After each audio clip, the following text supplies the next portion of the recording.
అప్పుడు చిరంజీవి గారితో మీరు వర్క్ చేశారు. ఆ తర్వాత ఎక్కువ ఆయనతో మళ్ళీ అలాంటి జర్నీ మీకు కుదరలేదా?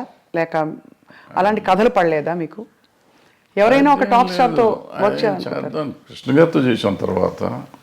కృష్ణ గారితో చేసాను తప్ప పెద్దవాడితో ఎవరితో చేయలేను. అంటే నేను చేసిన వాళ్ళంతా అప్కమింగ్ ఆర్టిస్టులు చేసాం. చిరంజీవి కానీ, భానుచంద్ర కానీ, సుమన్ కానీ, శ్రీకాంత్ కానీ, చక్రవర్తి కానీ, అందరూ అప్కమింగ్. కృష్ణ గారు ఒక్కళ్ళే అప్పటికే ఎస్టాబ్లిష్డ్. ఆయన దగ్గర 300 సినిమాలు, 293వ సినిమా నేను చేసాను. సో ఆయన ఒక్కడితో నేను చేసాను. మిగిలిన మీకు ఎక్కువ సక్సెస్ ప్రొడ్యూసర్గా వచ్చిందా సార్, డైరెక్టర్గా వచ్చిందంటారా మీ దృష్టిలో? బికాస్ ప్రొడ్యూసర్గా మీరు మంచి సూపర్ హిట్లు కొట్టారు. అంటే నాకు పెద్దగా రెండిట్లోనూ రాలేదు నిజం చెప్పాలంటే. ప్రొడ్యూసర్గా మొదటి 2 సినిమాలు బాగా హిట్లు ఇచ్చాను. బాగా హిట్ ఇచ్చారు. కోతల రేడు, మొగుడు. డబ్బులు బాగా వచ్చాయి సార్?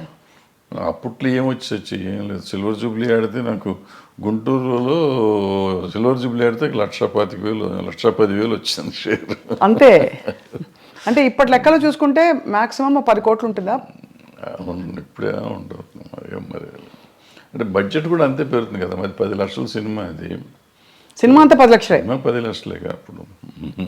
1978 79 80 80లో మీకు 10 లక్షల బడ్జెట్తో మీరు సినిమా తీశారు. ఇప్పుడు ఒక 2 సీన్ల ఆర్టిస్ట్ని పిలవాలంటే 10 లక్షల కాల్ షీట్. అంతే కదా సార్? అలా మారిపోయాయి స్టాండర్డ్స్, ప్రొడక్షన్ బడ్జెట్స్ మారిపోయింది. అంటే రూపీ వాల్యూ కూడా పడిపోయింది కదా. రూపీ వాల్యూ లేదు. మీరు రీమేక్ చేసిన ఫిల్మ్ బాజీగర్. బాజీగర్ వేటగాడుగా రీమేక్ అయినప్పుడు అంత సూపర్ హిట్ అయిన సినిమా ఎందుకు తెలుగులో అది జనానికి మనస్కరించలేదు? ఆ నెగిటివ్ షేడ్ ఉండే అలాంటి క్యారెక్టర్ని యాక్సెప్ట్ చేయలేదంటారా? అయ్యి ఉంటుంది. ఎందుకంటే రాజశేఖర్కి చాలా మంచి ఇమేజ్ ఉండేది. అతనికి కొంచెం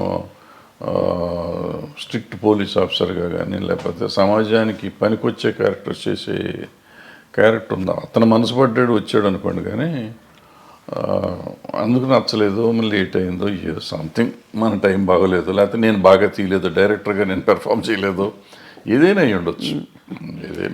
దానిలో డబ్బులు కూడా చాలా పెట్టారు కదా సార్ మీరు. కొంత డబ్బులు అందులో పోగొట్టుకున్నారని అంటుంటారు. అయిపోయిన కథ కదా. అయిపోయిన కథలో సార్. కానీ బాధ వేస్తుంది ఎప్పుడైనా మీరు తలుచుకున్నప్పుడు. బికాస్ ఇప్పుడు ఫర్ ఎగ్జాంపుల్ మా స్థాయిలో మాకు ఒక షో సరిగ్గా రాలేదంటే అయ్యో ఇంకా బాగా చేయాల్సింది, అది వర్కౌట్ అవ్వలేదు. ప్రతి వాళ్ళకి వాళ్ళ ప్రొఫెషన్లో ఉంటుంది కదా sir. What was it that was మీకు? అంటే ఇట్ వాజ్ వెరీ డిప్రెసింగ్. ఎందుకంటే what ever I last complete. నా కెరియర్ మొత్తం పోయింది. మొత్తం కెరియరే టర్న్ అయిపోయింది. అప్పటి వరకు మోస్ట్ సక్సెస్ఫుల్గా ఇండస్ట్రీలో ఉన్నవాడిని టోటల్గా ఆ రోజు నుంచి ఈ రోజు వరకు I could not cope up నిజంగా చెప్పాలంటే. అదర్వైజ్ నేను ఏదో వేరే ఈ ఫెడరేషన్లు, జనము, సినిమా ఇండస్ట్రీ వాటి వరకు పర్వాలేదు. కానీ as a producer or director I could not revive my self.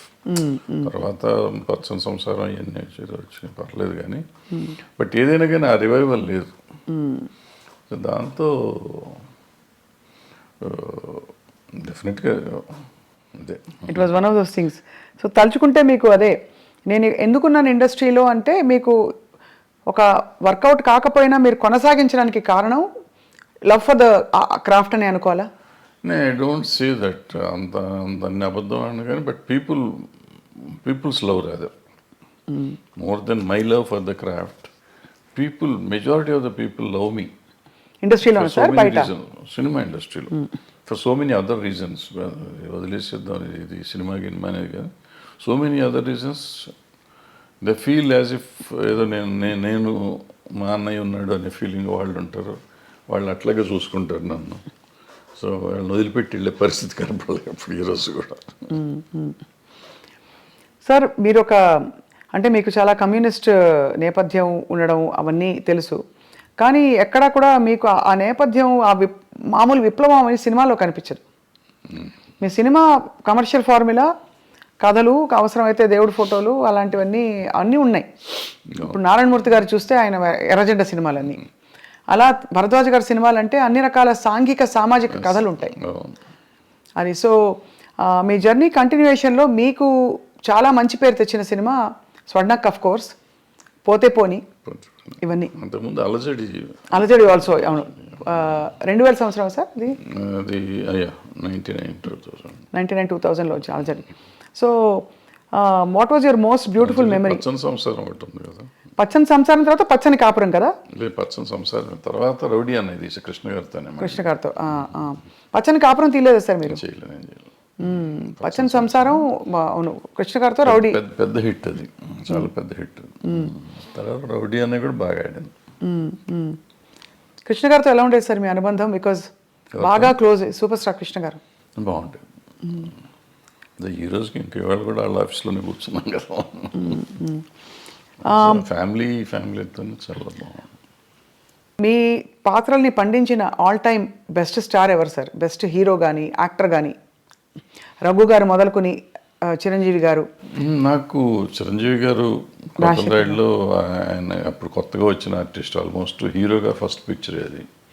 So ఆయన అద్భుతంగా చేసాడు దాంట్లో. మొగుడు గవాల్లో ఆ క్యారెక్టర్ కొంచెం డిఫరెంట్ క్యారెక్టర్, అద్భుతంగా చేశాడు అది కూడా.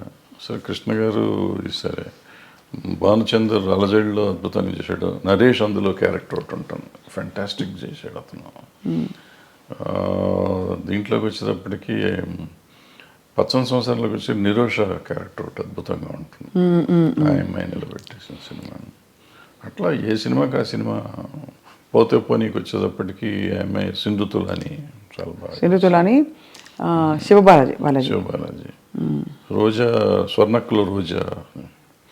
ఏ సినిమాకి ఆ సినిమా బాగానే చేశారు. స్వర్ణముఖి ఆడలేదు కానీ పాపం సంగవి కూడా చాలా బాగా చేసింది ఆ సినిమాలో. Who was the most beautiful sir? మీరు ఫోటోలు ముందు చూసేవారు కదా, తర్వాత ఇంకా తప్పనిసరిగా మీరు డైరెక్ట్గా చూడవలసి ఉంది కదా, అప్పుడు కొంచెం కంఫర్టబుల్ అయ్యారా మీరు? నా 5-6 సినిమాల తర్వాత కంఫర్టబుల్. కష్టం. Is it the way your brought up? మీరు మీ పెంపకమా మీ స్వతహాగా మీ ఏదో అయ్యి ఉంటుంది, పెంపకమే. అది. సో ఈ క్రమంలో సార్ మీరేమో అంత సిగ్గు బిడియం ఒక వాతావరణం నుంచి వచ్చారు. ఇండస్ట్రీ అనగానే ఒక చాలా ఫ్రీ స్పిరిటెడ్నెస్ ఇవన్నీ కనిపిస్తూ ఉంటాయి. సో మీరు మిమ్మల్ని అలాగే అట్టే పెట్టుకున్నారా, లేక పరిస్థితులతో భరద్వాజ్ గారు కూడా కొంచెం అడాప్ట్ అయ్యారా? లేదు, చాలా తక్కువ. ప్రాబ్లీ 25% అడాప్ట్ అయ్యి ఉంటాను, నాట్ 75%, 25%. టు సమ్ ఎక్స్టెంట్ కొన్ని అడాప్ట్ అవ్వకపోతే బాగా సర్వైవ్ అవ్వలేం కదా. అవునవునవును. Like what sir for example? అంటే కొంచెం సోషల్గా ఉండడం, సోషలైజింగ్. సోషల్గా ఉంటుంది అంతవరకు. అది కూడా నేను పార్టీ బర్డ్ని కాదు, నేను బయటికి వెళ్ళను. ఎక్కడికి వెళ్ళరా సార్? ఫంక్షన్స్ అయ్యేవా ఆ రోజుల్లో? సినిమా ఫంక్షన్స్ ఎక్కువ? ఫంక్షన్స్ అంటే మాకు అప్పుడు ఆడియో ఫంక్షన్స్ అటువంటి, లేకపోతే సినిమా ఓపెనింగ్లు అట్లా ఉండే, అంతే తప్ప వేరే ఉండే. ఈవినింగ్ పార్టీస్ అయితే లేదు ఎప్పుడు? నెవర్. సార్ ఇప్పుడు చాలామంది సినిమా ఇండస్ట్రీ నుంచి సీనియర్స్ అయిపోయిన వాళ్ళందరూ, లేదు ఇంకా సినిమాలు అయిపోయిన డైరెక్టర్లు బయట వచ్చి భాష్యం చెప్తున్నారు.